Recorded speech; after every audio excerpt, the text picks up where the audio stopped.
Yo, what's up guys? Exomatic TV here. Ito na yung update sa tinulungan natin nung nagbad molt, Pelma si Manny.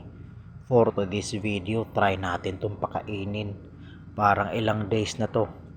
After niya mag-molt, siguro nasa isang linggo na. Yan. Try natin itong pakainin. Sana may takedown na magaganap para din lumakas siya. Pakainin natin to ng pakainin para mabilis lumaki at mabilis ding mag-molt ulit para magiging okay na siya. Ayan, ito na yung roach. Ayan, lapag natin dito sa harap niya. Sana may takedown dito banda. Ayun, parang gutom to kasi na feel niya agad yung roach. Ayan, mag takedown ka. Doon ka roach, huwag ka dito. Ayan.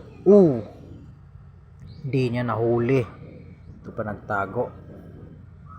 Doon ka, huwag ka dyan sa water dish niya. Doon ka roach, takbo ka doon sa kanya. Yun.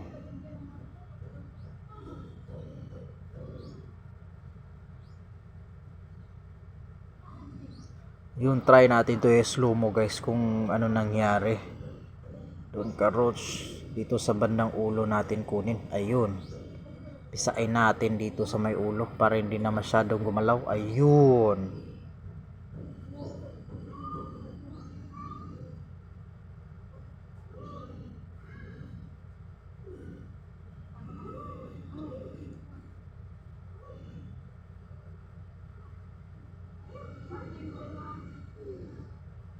grabe yung takedown.